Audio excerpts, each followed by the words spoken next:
Hey guys, Crispy here.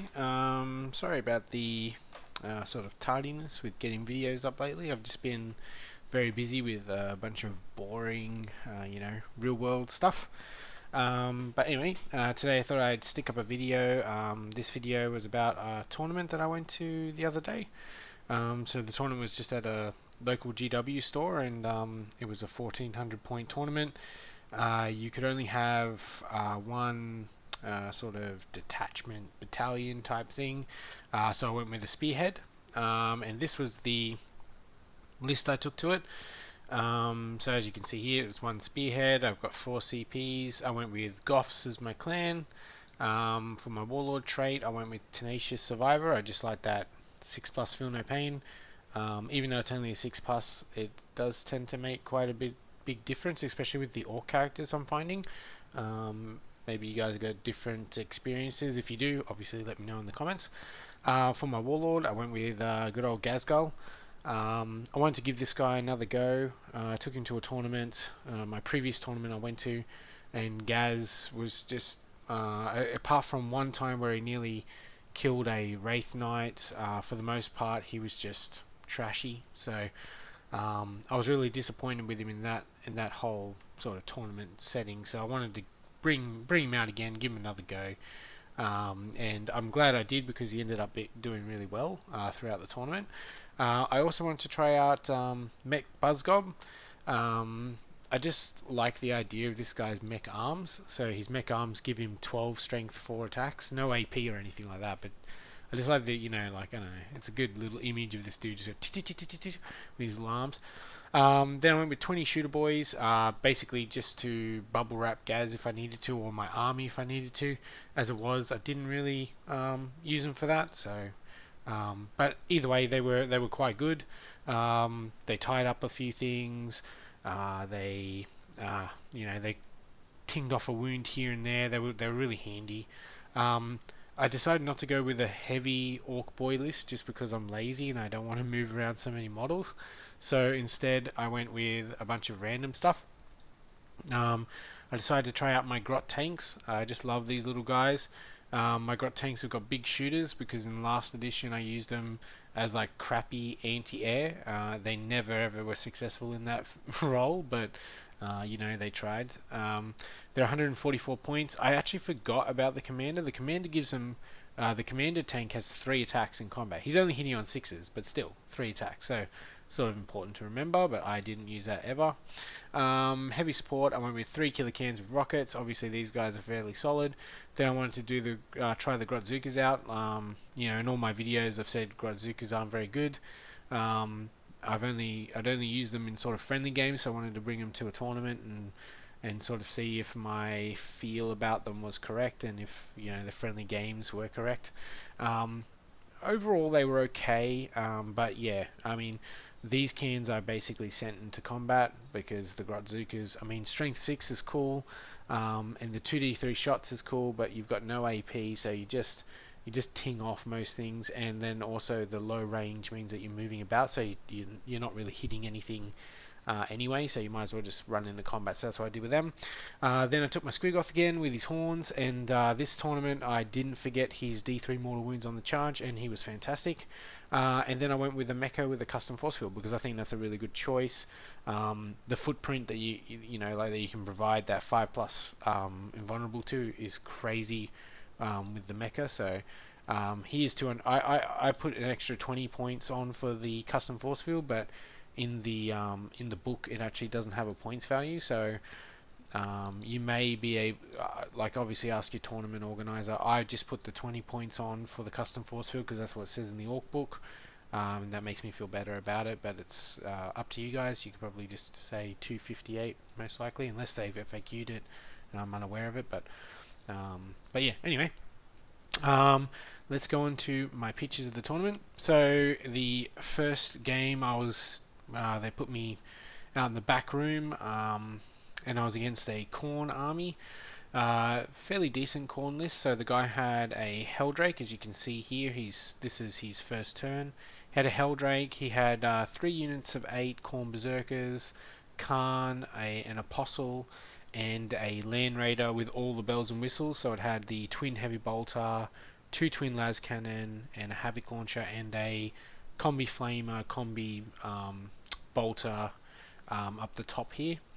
The game I knew would sort of come down to how deadly his Khorne berserkers were, and also whether Ghazghkull would be, would sort of pull his weight. And he, as it was, he sort of did. This is just a close up of the Helldrake here. I thought this was really cool. This guy had done like sort of like exploding fire in the bottom here. So here you can see him just sort of moving up here.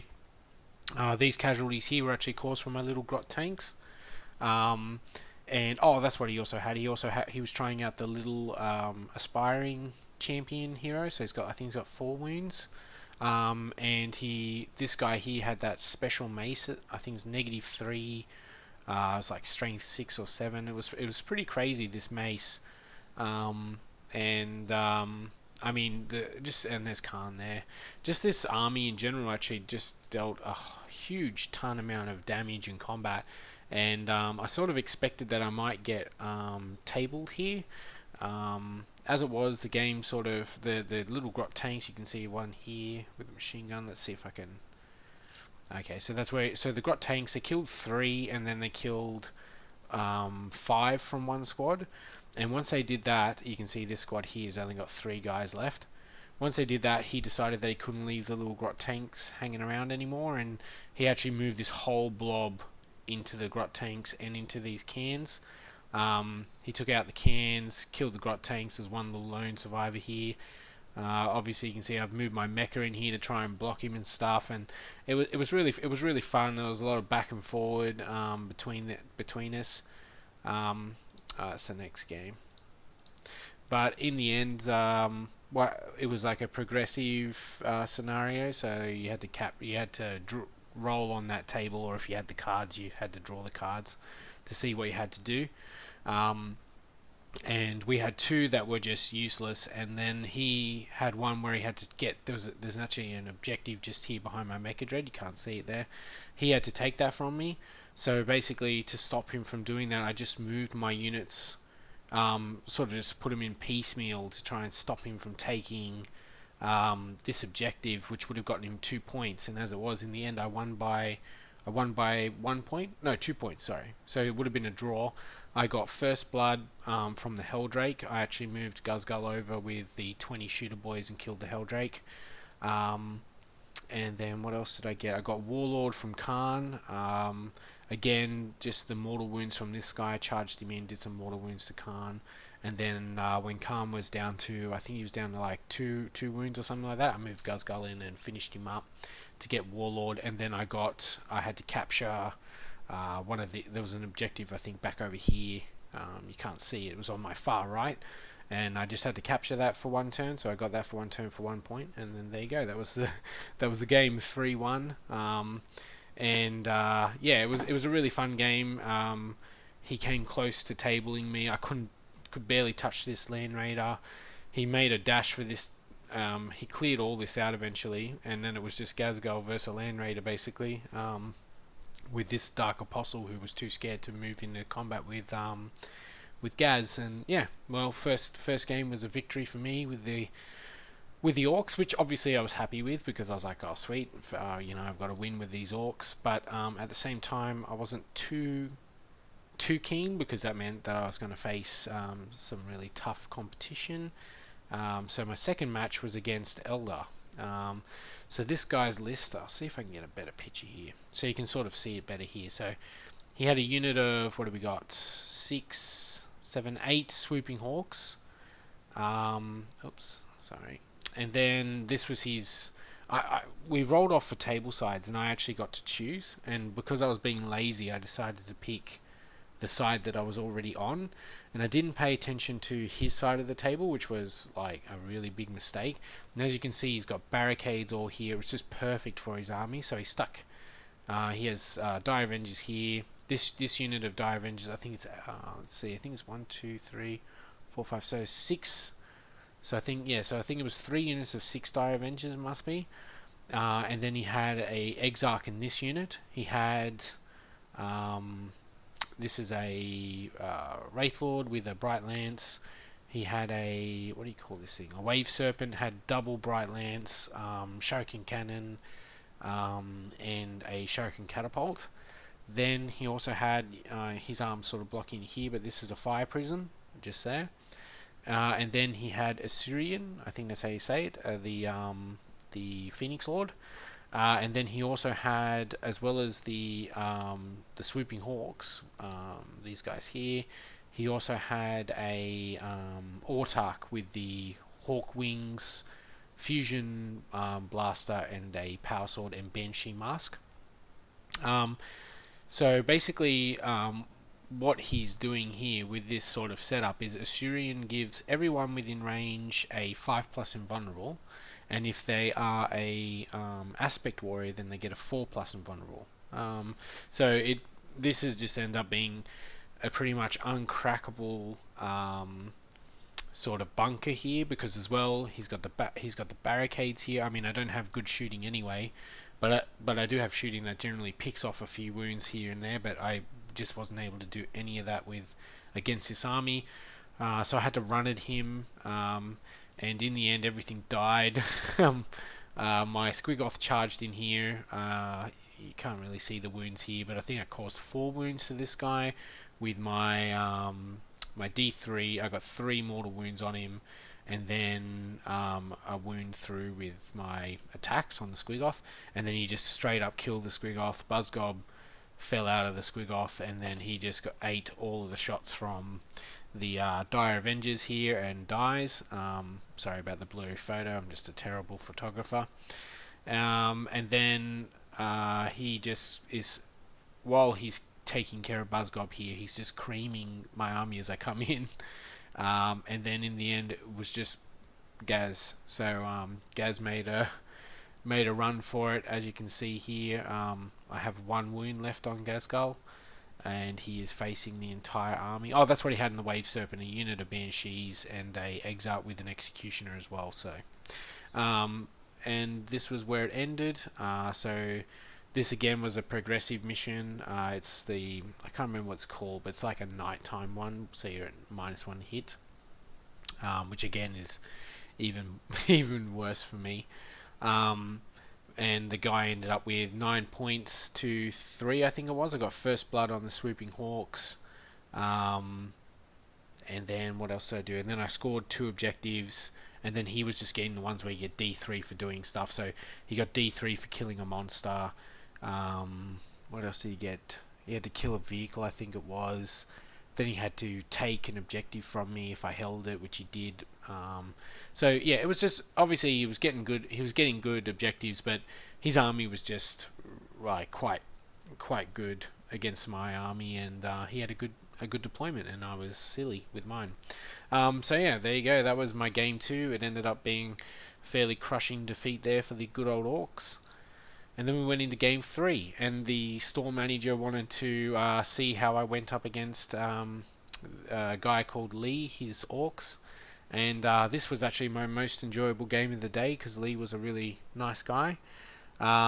His army, from memory, he had a big old unit of 5 Killicans. These, even though these some of these have Grotzukas, these were actually all rocket cans. He had a Death Dread, which he actually armed with the rocket launcher, which was quite funny because he was rolling that every turn. I don't think it hit once. He had a mech with a custom force field and the double kill saw. He had, let's see if I've got pictures of it. Here we go. This was his left flank, our right.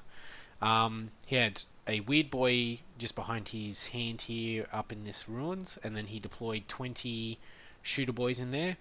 In this battle wagon he has 18 slugger boys with Gazgal. Then there's another 10-man slugger boy unit in here with a what do you call it, a knob with power claw, so fairly decent squad there. And I think that might be it for his army. Yes. And so facing off here I had let's see if I can get a picture of it. There we go. So facing off against this, I felt pretty good with this this sort of setup. I felt sure that I'd be able to sweep this this flank here. And then this obviously was a bit of a mistake. I'd Gazgull, I deployed him on the ground, and I actually deployed these guys around in sort of like a half moon shape. He used the jump and just blasted away this unit, and then Gaz caused 3 casualties, with the war boss trait. I can't remember what it's called now. The boss is watching or something. He just beat him up pretty good. He was actually surprised they didn't wipe me, because he also shot me with pistols out of this and pistols out of this and big shooter, and his Gazgull has obviously Gazgull himself has 2 big shooters as well. But in the end I did last out here, and then I went into this squad here and managed to get first blood off this squad. You can see here I've picked off a wound. That was with my good old little Grop Tanks, which are just here. We're all sort of moving up on this side here. I've got Buzzgob in the Squigoth again. I just stick him in there so that if this takes any damage, then he can just pop out in the next turn and hopefully repair it before it dies. And speaking of this, he actually fired 5 rockets at this, hit 4 times, 4 wounds. But then my 5+ invulnerable deflected it all, so it ended up being really good with the custom force field. You can see here his Gaz comes out. I mean, I was teasing him about this, saying that this wasn't fair because there's 18 slugger boys and whatever else, but I managed to goad him into a 1-on-1, so he put his slugger boys into my shooters and his Gaz into my Gaz, so single aim combat. Then he moved everything around like this, which was actually smart on his part, because I became greedy, so I moved my rocket cans back here to kill this. I moved my my Godzuki cans back here to deal with this, and then I just charged the mecha and the Squigoth into his can wall with the Death Dread there. I don't have any pictures of it, which ended up being a massive mistake, because what ended up happening is he killed my my Mecha Dread, he killed my Squigoth. Buzzgob actually jumped out and was beating on this truck. My little Grop Tanks, he wanted to see a tank battle, so I actually moved these guys back and charged into the battle wagon, which is stupid. I didn't do any wounds or anything to it. And then he just we got into sort of this grinding contest, and my Gaz did kill his Gaz in the end, which was cool. And then my Gaz got smited to death, which was not so cool. And then it came down to I was ahead by 1 point. In order for him to win, he needed to wipe me, and he couldn't. This was the end of the game. He charged me with these 3 cans here. I had already survived with my little Grot Tanks 3 rounds of combat from a Death Dread, as well as 12 attacks from these killer cans, and in the end the Grot Tanks, not only in the first game there, they killed 8 berserkers, which pretty much turned that game in my favour as well. Because killing 8 berserkers is a big thing, and then in this game here they just wouldn't die. They've only got a 6+ invulnerable, but I was just rolling it, so it ended up being really good. And also because they got 4 wounds, it's actually really quite painful for this Death Dread to remove me, because he's only doing 3 damage with each claw. So yeah, so that was the end of the game. I ended up finishing up with 2 wins, 1 loss. I didn't place. There were 7 of us tied for second place, but then they went to sports and painting and stuff. And the first guy I versed with the Corn Army, he marked me down on sports. So I don't know why, but he just did. So that's fine. Doesn't matter. I did end up winning Best Painted though, so that was pretty cool. I think it was a $30 voucher, and also I got the 3rd book in the the Horus Heresy series. So I've never read the Horus Heresy series, but still, it's nice to get some sort of prize and stuff. And it was only $15 entry, so I doubled my entry, theoretically. And yeah, all in all, really good showing for my Orks. The Grot Tanks, I kept on telling everyone they were crap, and they are sort of crap, but they ended up being the all-stars. They pretty much won me both games that I won. Gazgull in all of my games was a lot better. He killed a Wraith Lord in the second game. He killed Khan, a bunch of berserkers. I think he killed the Aspiring Champion and caused 3 wounds on the Land Raider in the first game. And then in this game here, he killed this dude's Gazgal, and obviously died to a smite after that. But he had to actually spend the smite on it and all the rest. He was lucky that he was only just in range on it and stuff like that. So so all in all, Gazgal was good there. Killer cans, Grotzukas, I think if you're aiming to get your cans into combat, then maybe you might go Grotzukas, but if you're doing that, you might want to just go Scorches instead. I think I stick by what I said in my first review. Grotzukas aren't so great. Obviously they're fairly cheap though, so I think it's 183 points for 3, so that's not that bad. My custom force field mecha, just really good. The 9 inches around that base, like if I can show you here. So this guy here, like he's actually all of this here is actually being protected by the custom force field. So it may not look like it, but because you've got, I don't measure from the leg, by the way, I measure from the base. But this is 9 inches, so it's quite huge. It's really good. It's really good on the mechas. I imagine it's probably really good also on a Gorkanaut if you got that. I think it's a Gorkanaut can take it, but I don't own a Gorkanaut. I went with, like, these were sort of out before the Gorkanauts, and I bought them, and then when the Gorkanauts were released, I was sort of like, well, do I need a Gorkanaut? And I probably do, actually, to be honest. But yeah, but anyway. So anyway, guys, that's my tournament report. Hopefully, you enjoy the video. If you do, please like and subscribe. If you have anything to say about the video or any comments or whatever, just stick them in the comment section, and I'll try and get back to you guys. If anyone's commented over the last couple of weeks and I haven't responded, I'm going to be going through and responding to those. And thanks for your patience, and thanks for listening. See you guys.